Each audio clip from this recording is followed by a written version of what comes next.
Here, let's go back.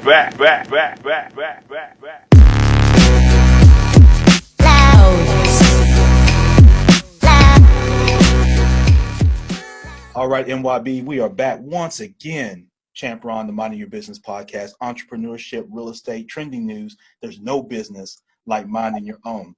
Subscribe, check out the show wherever you get your pods. Share it with your friends, share it with your enemies, share it with those that like you and love you, share it with those that you know don't like you.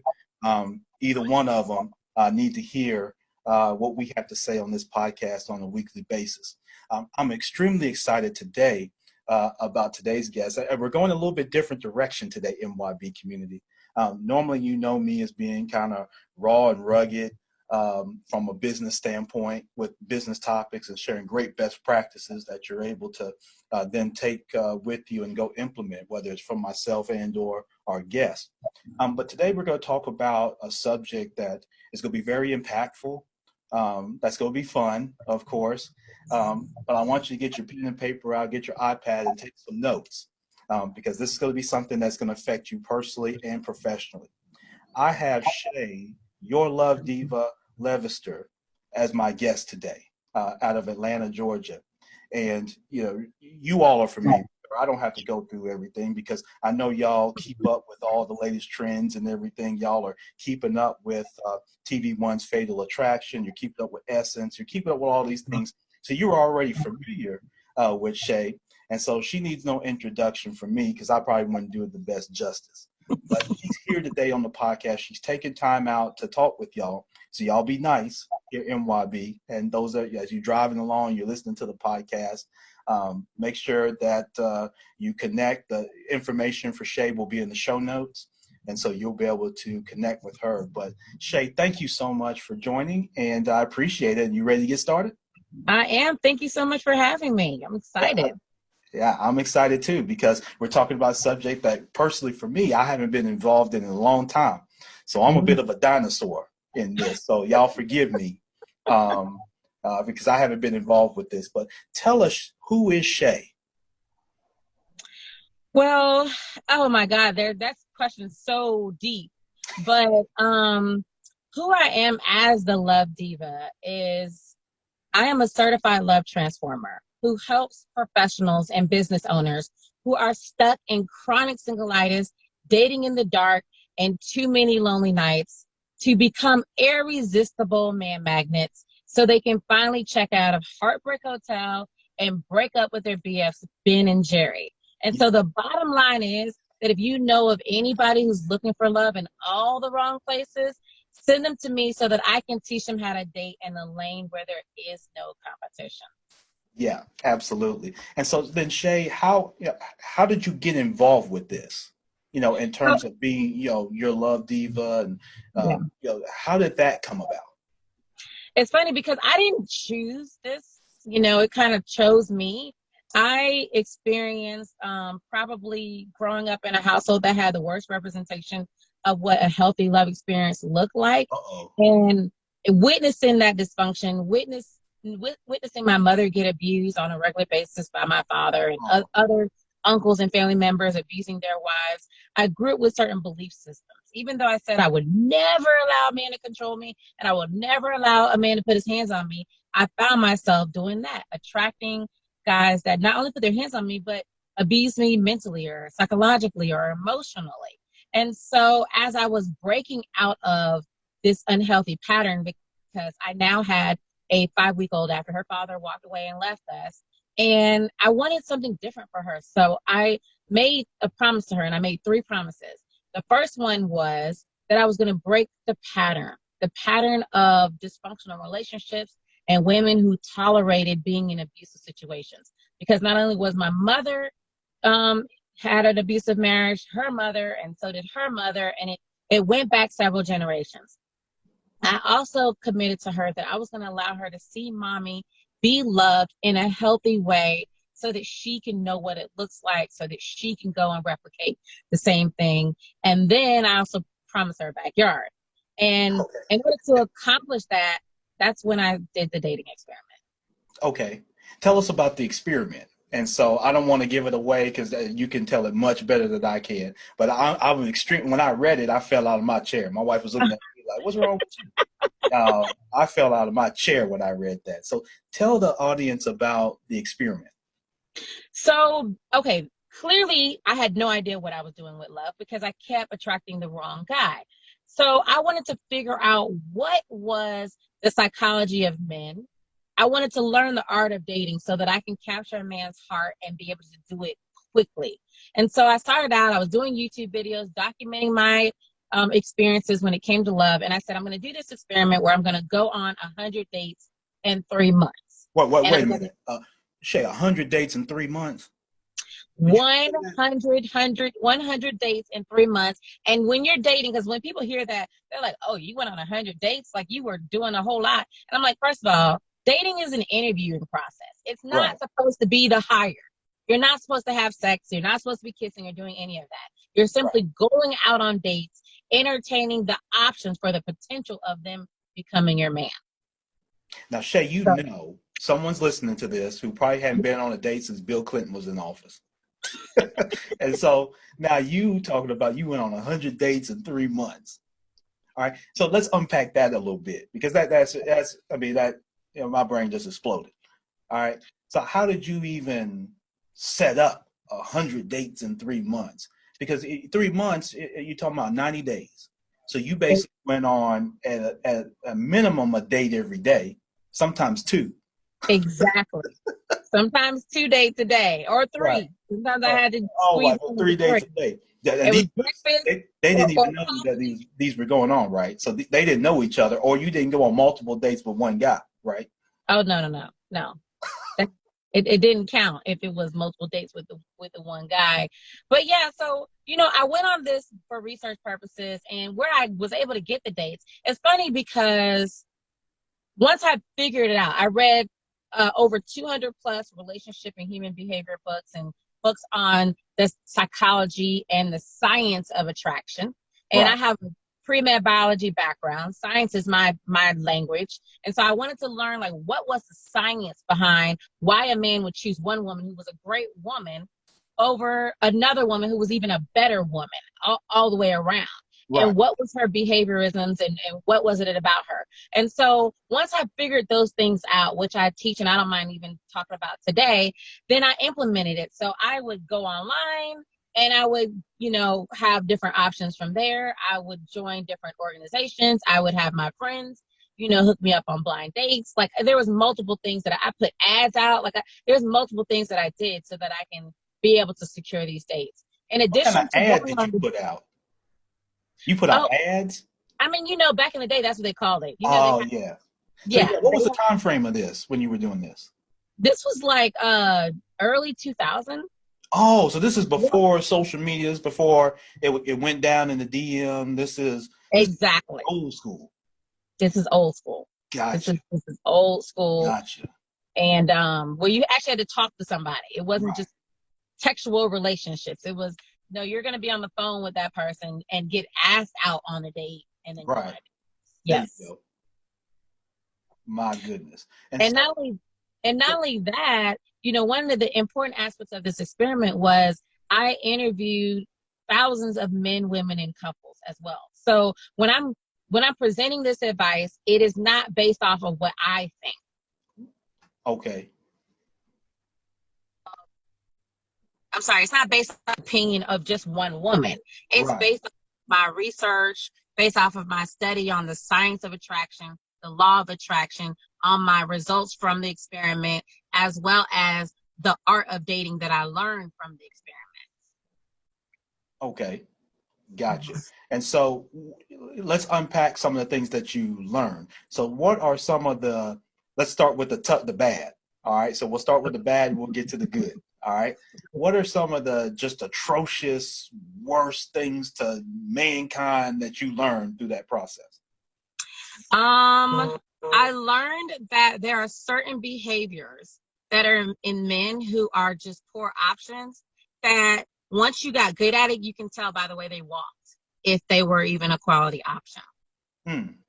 You know, you can tell how a guy's going to treat you just in the first 5 minutes of even talking to him. If you're not even that advanced, like within the first 5 minutes, if he's talking about himself, like how does he treat the waiter? Or there's certain behaviorisms that he says in his words that shows you if he's a narcissist or if he's the kind of guy that's going to be self-absorbed, or even if he's a cheater. I can literally tell by talking to somebody if they are a player or not.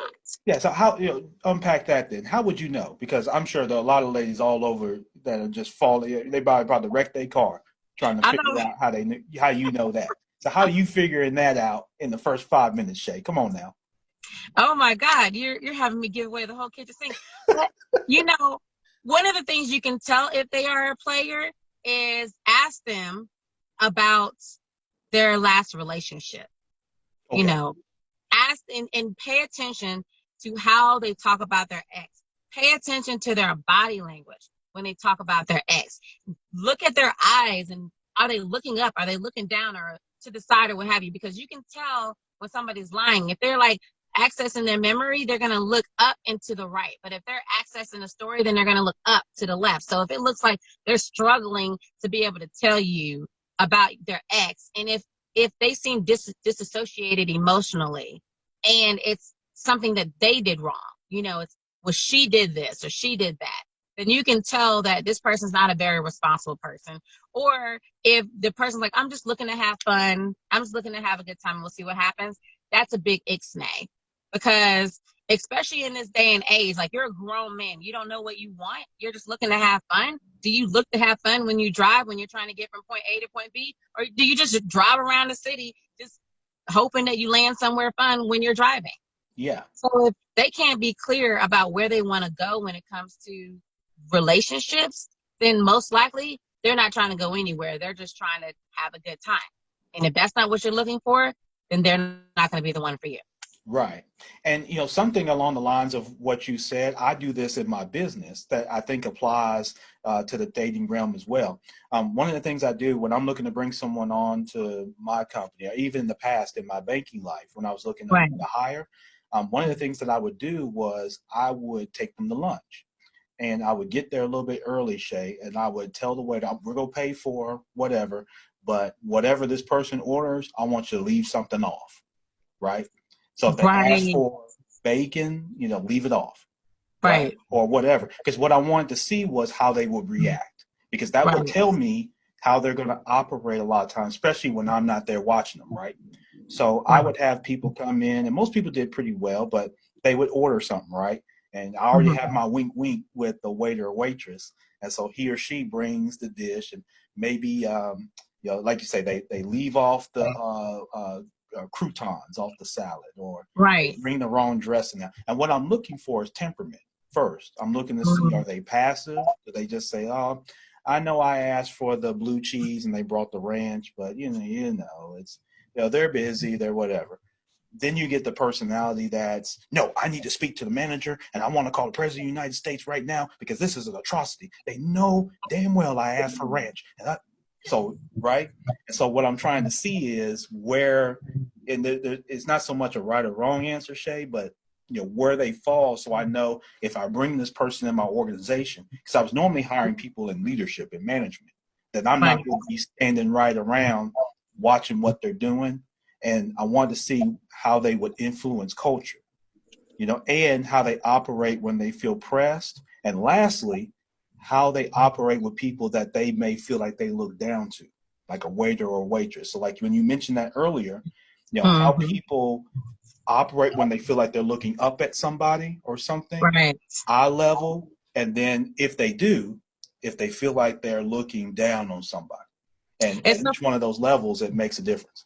And it's so funny that you say that, because that's good. But another thing that I also teach my ladies is that just, when people show up, they wear a mask.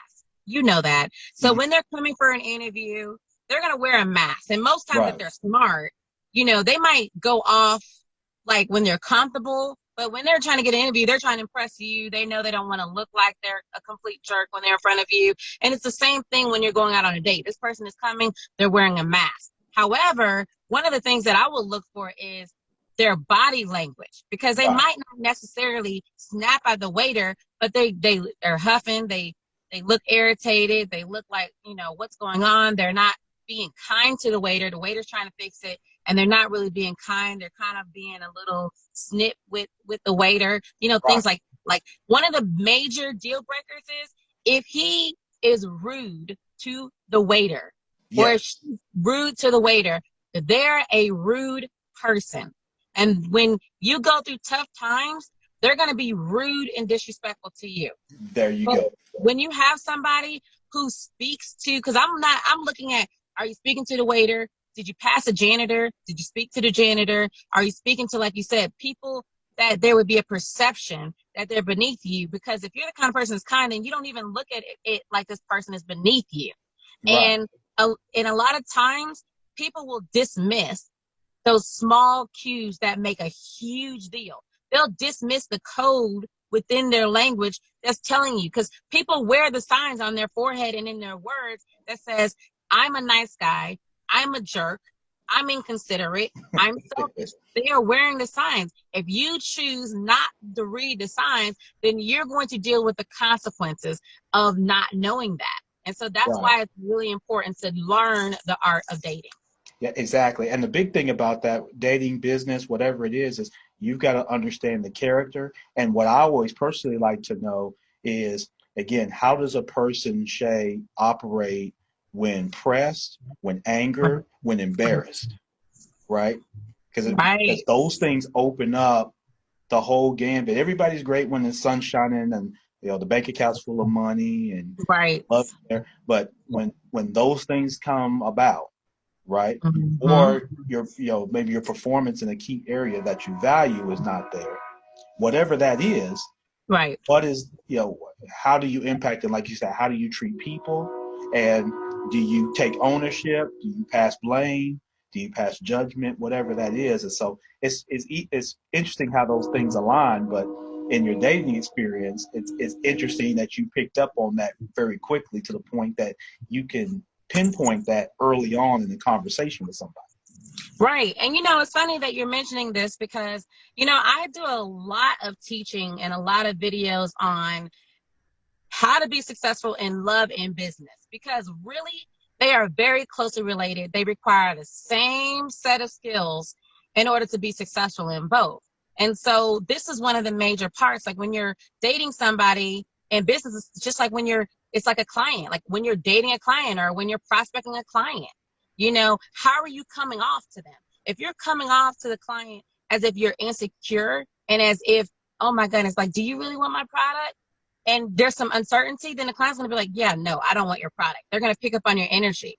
But if you're approaching a client like with passion and look, this is the best thing since sliced cheese. And, let me tell you about the benefits and let me tell you what's going on with this product. Then they're going to be more excited and want to learn about your product. And it's the same thing with you, because one of the biggest things, especially with professional women and dating, they're super confident. They have this type A personality when it comes to when it comes to the business world. And they got it going on. They have that type A personality. But two things. First, when it comes to dating, they have their insecurities. Why do they have their insecurities? Because they're used to winning over here. But they don't want to have to take the chance of losing or failing over here, because to them, not being able to take the relationship to the next level is failing. A guy disappearing on them is failing. The end of a relationship is failing. Them getting hurt is failing. So they don't want to have to experience that. So that's the first thing. And the second thing is that in business, it requires that women stand in their masculine energy. A lot of women, they feed off that masculine energy in order to be successful in business and in their careers. However, that type A masculine personality that works in the business world does not work in the bedroom. It's important that you switch over to that feminine energy. And a lot of successful women have a very hard time doing that. They either, or they have a hard time being successful in business because they don't know how to stand on the strength of that femininity and turn it on so that they have the ambition, they have the initiative in order to go after what it is that they want. Yeah, absolutely. So it's learning that balance. Yeah, exactly. No, I think that's extremely critical. That's extremely critical. And I can definitely see that looking back on even women that I've dealt with just in the professional realm, and a lot of some married, some single, but a lot of them struggle with that balance. Right. And so Right. it's definitely critical. What are some positive things that you were able to pick up from your experiment, Shay? Or were there anything, as it relates to men? And then I want to ask these questions as they relate to women as well. But, in terms of the men, what were some positives? The positives that I picked up was I was able to master the art of capturing a man's heart in less than 30 days. I had it down to a science. I still have it down to a science, but now it's even less than 15 days that I could teach somebody on how to capture a man's heart. And so I learned that there were certain behaviors that allowed somebody to be able to build rapport or feel like they're connected to you. And with those skills, I applied it to my business. And that also helped me to be successful because I'm able to build rapport quickly when it comes to my customers and my clients. A lot of women, the things that they instinctively do can most often be a turnoff to men. Being nurturing, being willing to want to do too much too soon, all that can be a turnoff. However, the positives is that there is a lot of power that women have in their hands. And they give men way more credit than they need to have because they think that men are just some, two species that they have to try to figure out. And men don't like to fall in love and that men are so hard and they like to be players. But the studies show that men fall in love faster and harder than women, and it takes them longer to get over somebody. So with that understanding, then you know that if a man's not displaying characteristics that he is into you, then you already know you're not his one, then just keep it moving. Because the fact is that when you are the one for that man, that's it. It's a wrap. He's all into you, and you won't even have to worry about where you stand. Another good thing that I discovered is there's a lot of nice guys. There's a lot of nice guys who want love just as bad as women want love. And because they're a nice guy, they get often overlooked. And a lot of women misunderstand their nervousness or them just being, awkward or them not being cool. But if you give them a chance and the guy that you wouldn't look at, if you just give them a second or a third look, that just might be the guy to surprise you. Yeah, because let's unpack that a little bit, because a lot of times you hear women talk about their type, right? And Ugh. I've seen that type has kept a lot of women single and kind of out of that realm Right. because they're Right. clinging on to whatever their perception is of this type, and so that they Right. put up that roadblock very early. And you hear a lot of talk on social media about being friend zoned and all of that type of thing. So where do you think women can best position themselves, like you say, to have enough courage, I guess, if that's a good word to use, to give those second and third looks with some, because again, I'll say this, Shay, that I see, and I see it in my family, a lot of women are willing to do that as they get older, right? Right. So they get experience, they evolve their thinking, and they're at a more advanced age, and now they're willing to do that.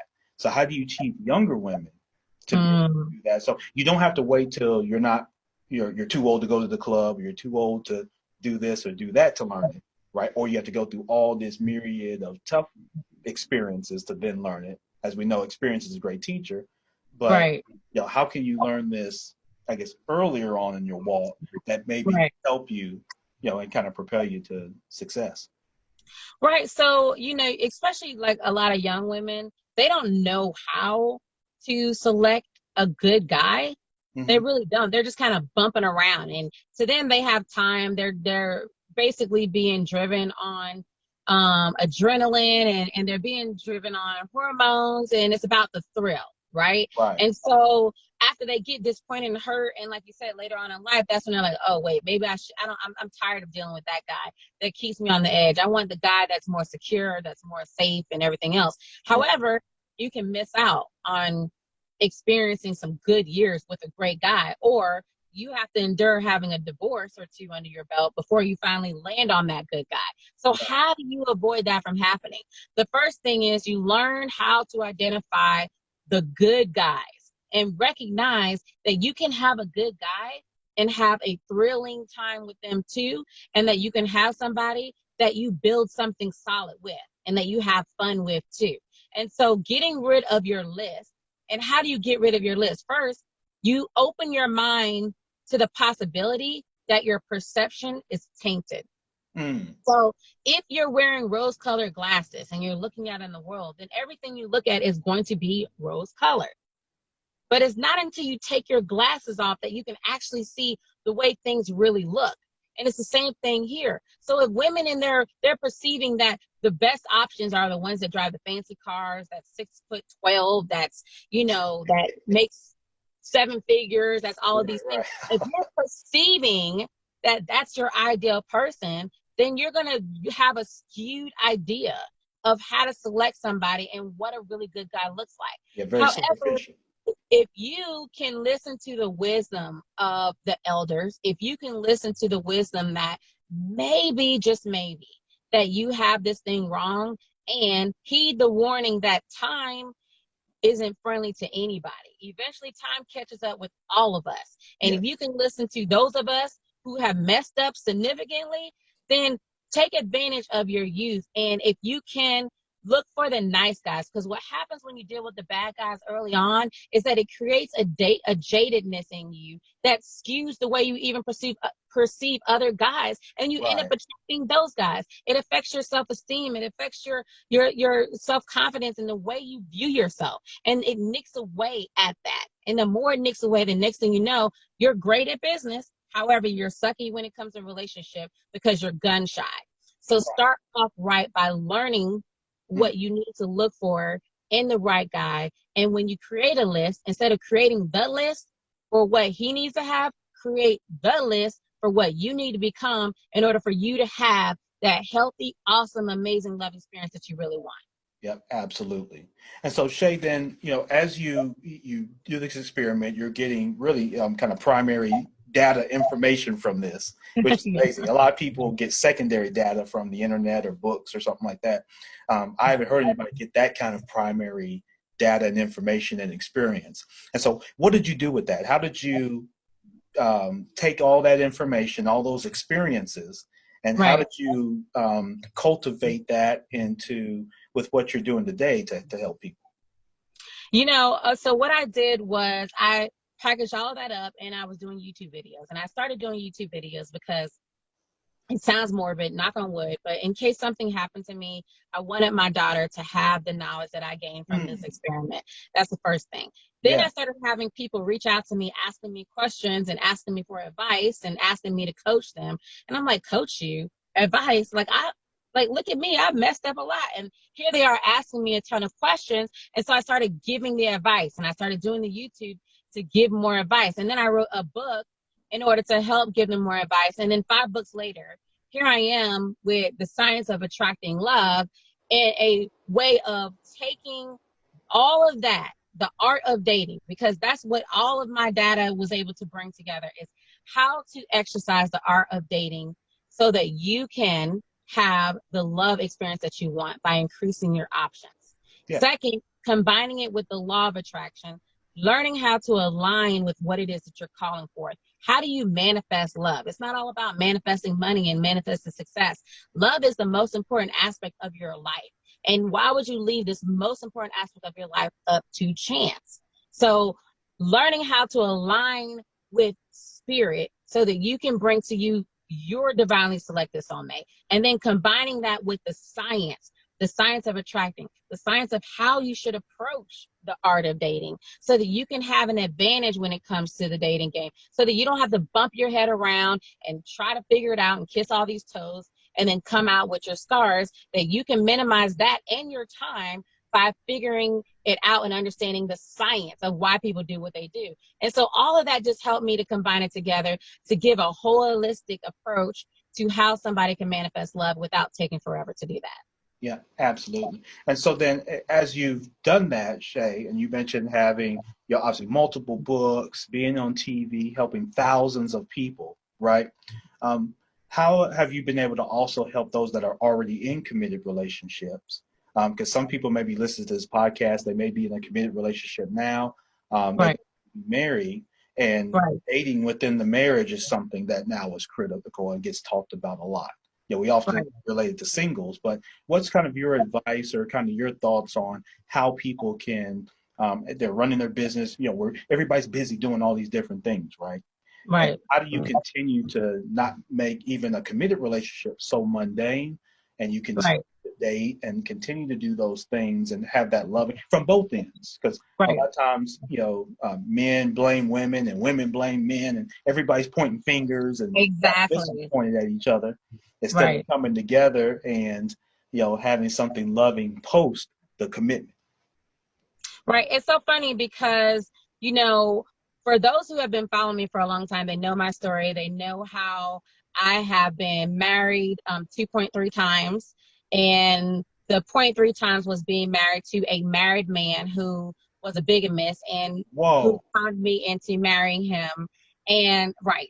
And Whoa. so, and I've been in 2 very abusive relationships, physically abusive, where I had to, leave for my life type things. And so with these scars and with these mistakes, I've been able to be an expert on telling people where not to step or what not to do to have a dysfunctional relationship. I've also been able to learn like what not to do in a marriage to cause that marriage to head for divorce. So part of the system that I teach, in my Manifest Love in a Circle class is I teach the art of having a successful relationship, because people think that when they get the relationship or when they finally get married, that they've arrived, that they accomplished their goal. But for those of us who have been married for some time, that that's just the beginning of your story, right? Like that's a whole nother set of journey, and that's a whole nother set of skills. And it's important that you learn how to master the skills in order to keep the fire alive, because it's really easy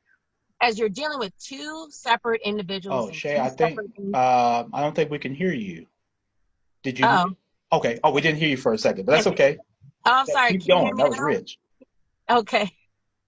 So as you're dealing with 2 separate human beings, right? And they Yeah. have their own mindset, they have their own way of perceiving things. Their communication is going to be off, and there's going to be misunderstandings, and there's going to be disappointments, and there's going to be hurts, and those hurts build up to be resentment, and that resentment builds up to be barriers, and those barriers keep them from being able to have sex and keep them from connecting, and that's when they start heading to the road of divorce. So being able to understand how to cultivate a healthy relationship is an art in itself. Yeah. That's very important to learn. Yeah. So I do work with couples as well. Yeah, absolutely. And so I think that's tremendous, MYB, because for a lot of people that have been in committed relationships, that's something that gets missed is having a resource, because a lot of times those are tough subjects to talk about. Money, sex, and children. And then Right. there's politics in with that. But certainly those top 3 things are difficult then for couples to discuss. But they're areas that can create, like you say, those barriers, Shay, that Right. that's just a snowball going downhill that's going to lead to a Right. separation. And And so, you know how you prevent yourself from ending up divorced, or how you prevent yourself from ending up in a dysfunctional relationship, is before you get into the dating game, you prepare yourself. You get yourself right first. Our subconscious mind makes 95% of decisions and choices. At first they said 80, and now it's been bumped up to 95% mhm, of our decisions and choices are based off our subconscious mind, which is the source from our past memories, from our fears, from our repetitive thoughts and our belief systems. And so that dictates the decisions, the behaviors, and all of that we make. Well, if your subconscious mind says your husband is just going to leave you eventually, or that it's okay for you to disrespect your husband, no matter how bad you want to display the behaviors that's going to maintain a healthy relationship, you're going to display what your subconscious mind is pushing you towards. And the wow, reason why is because that subconscious mind was not designed to make you happy. It was designed to keep you alive. So if it worked to keep you alive in the past, then it's going to do the same thing in the future. So being mm, able to prepare yourself to unhook the stuff that can prevent you from first attracting love, and second from having a healthy relationship is very, very important. yeah, wow, wow. I mean, that is, I haven't heard that, but that is rich. That is really rich. The subconscious mind. I mean, that is, wow. Yeah, so listen, Shay, as you're going through this now, what do you see as next? Obviously, our society has evolved, since you did that kind of initial study and you've built your career out. Obviously, our society continues to evolve, and the state of relationships, how we interact with each other changed, obviously with social media, and will continue to change. How do you see dating and building relationships continuing to evolve? Quite frankly, people say times change, but really it's just people change, right? I mean, the earth is the earth. People Right. change, and then that changes the environment, right? As things that we value and things that we recognize, and what we hold near and dear to our heart changes in general. Right.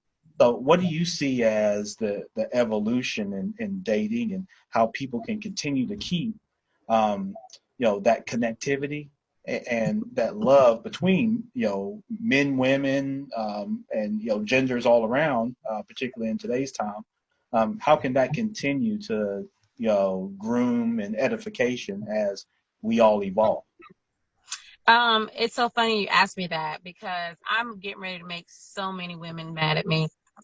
Uh-oh. You're right. Times have changed. There's been a lot of things that have changed. The cars look different, the way society is right now is different. But one thing that has not changed is the biology of men and how women should approach dating. We have now more women, they're getting their independence. They are successful in their own right, and they're very strong women who pride themselves on being Miss Independent. However, it's important to understand that a man is a man is a man and will always be a man, and that he is ran biologically by his drive of testosterone.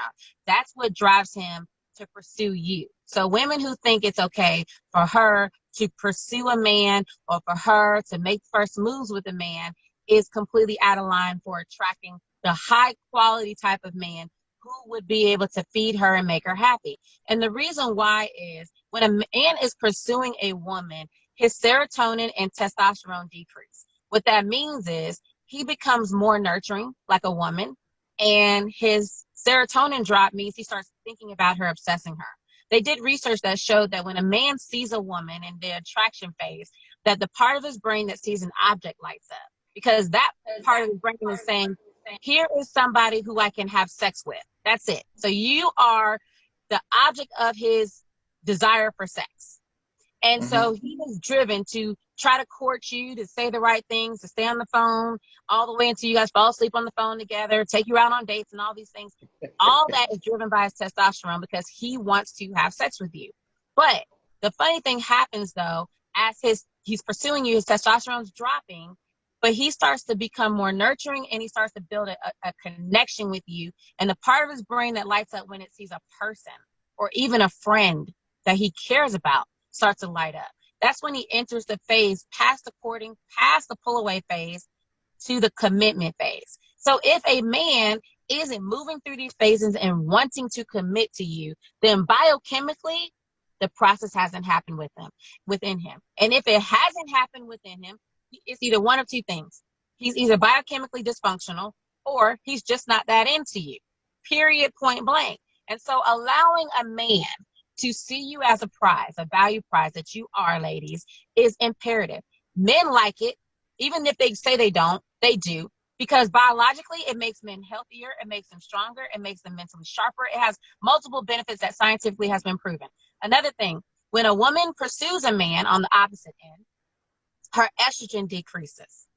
And then she starts a pattern of her being the pursuer, her being the one that has to initiate. And when a woman is always the initiator, because if you started off that way, you're going to be like that in your relationship. As her estrogen is decreasing, that affects her hormone. It increases the possibility of cancers. It decreases her well-being, her health, her sense of security, her sense of safety, her mental acuity, as well as her sense of happiness. So, ladies, it is biochemically to your disadvantage to chase after a man, especially a man who is not that into you. So understanding that there's certain things, it has changed. You're going to have to go online to date a lot of times, and there's an art to even that. And there's certain things that you might want to have to put yourself out on and participate, join different groups and stuff. That's changed. But as far as the art of attraction and dating, it hasn't. Biochemically, we are still ran by the same hormones. And if you honor and respect that, then you can use it to your advantage. Wow. Yeah, exactly. As you're talking about this, Shay, I'm going back in my mind through my past. You start going back through the Rolodex of things I've seen, things that I've experienced. I'm like, wow, Like, I'm haven't you making had those connections women, with it. right? The women that are aggressive and they're coming up to you and pursue you, and you're like, I don't know what it is. She seemed like a great woman, but I'm not really feeling her like that. Right. Yeah, and I can remember that. I can remember, women coming up and they're being the pursuer of me, and me not, you know what I mean? I'm kind of more, yeah, you know what I mean? Versus the women that I went after, right? And Exactly. I was on full pursuit. I had the single, it's kind of like when I played football. I had the helmet on, That tunnel had vision, no right? peripheral at all. I saw her. Right. Yeah. And there was going to be nothing that would stand in your way of getting her because No, you really wanted her. However, I don't care how hard a woman prays, begs, cries, plead. If that man is not into you, there is nothing you can do to change his mind. right, exactly. And Nothing so wrong let me with ask you. you this. Yeah. Let me ask you this along this line because this comes up a lot on social media too. The whole Ciara Russell Wilson thing, and people make fun of all the memes and all that type of stuff. And now Right. you hear women are wanting to know what Ciara prayed for, or all this type of thing. And it is funny when I look at a guy like Russell Wilson and how he's perceived now versus when even back when you did this study. You see, I remember women, a guy like Russell Wilson would never have been anything anybody would have talked about, right? But, Right. again, fast forward and memes. I think one thing social media has helped a lot of people do is they tend to fall for less okie dose because now they get access to people that they didn't Right. in the past. So Right. my circle would be limited. I wouldn't have had access to a Shay to learn these things. I only learned from either the people that I was around or by Right. doing it, right? And so I think that's one of the positives of social media. But talk about that whole Ciara Russell Wilson thing and how men and women have viewed that. Because I've seen men call him a simp. I've seen him. He's a cornball. The whole interaction between him and Future and blah blah blah. So unpack that a little bit for us and what can people learn, men and women, kind of from that relationship. It's so funny because Ciara and her path to ending up with a Russell is very similar to me and my path with ending up with my own Russell Wilson. Because here's the thing, like Ciara being already a classy woman who was young and she was having all the fun, but she didn't know how to choose a quality man. And then she got burned with Future, right? He broke her heart. She ended up having a child with him. She had to go through drama and heartbreak with him. And so she, in her wisdom, recognized that first, she's better than this. She's worth more than to tolerate being treated like this because evidently she shares that he cheated on her and didn't really value and appreciate her. And so she got really clear about what it is that she wants. And not only did she pray the prayer, she got still. And I would even go so far to say that she even got counseling or outside guidance so that she Yeah. can revamp the way she even perceived what is the kind of guy that she wanted. And so in that, she made a conscious decision to attract a good man who adored her and her son. She was clear. And so if we can use that because of course men are going to make fun of Russell. Like there's a whole lot of guys that, it works against them for women to all be looking for a Russell. They want women to still be open and want the dogs and the players and the guys like the Future. But I can tell you, as a woman who has dealt with men who are dishonest, men who will mistreat you or even abuse you, to finally have that right man who loves and adores you and even adores your kids, and who it feels like it's easy and you're at home when you're with them, it's a whole different experience. It really is. And so the only way that you can be able to attract somebody like that is to work on you becoming as much of that as possible. And for Ciara, it wasn't about her, like, what was the in thing to do? Because, there's fad men too, There's the fad guy that women look for, and they want, when Right. they their friends see them, they want them to see them with that kind of guy. But to actually pray for the right guy that God has for you, that's a very powerful prayer. And because God intends true love for each one of us and has somebody for each and every one of us, when you can say that prayer, God have your will, and that you are open to the right and perfect person for you, then the most powerful thing happens. With know-how, you actually get it. Yeah. I mean, like I said, I don't think that could be said much better, Shay.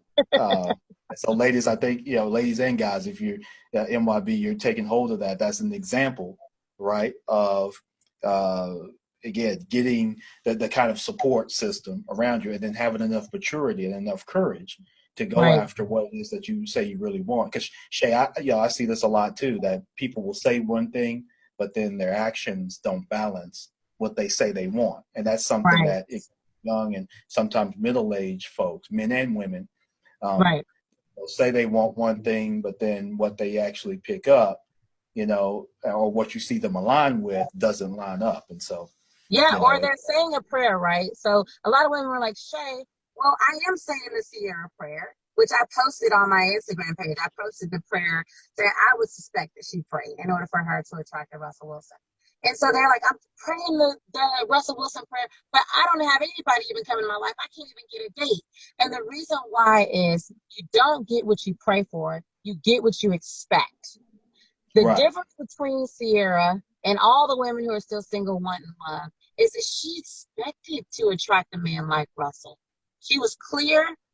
She put it out there. She did the work and she expected that. And so you have a lot of women that don't know. Part of the prayer is the manifestation part that I talk about, aligning with that, which it is that you want.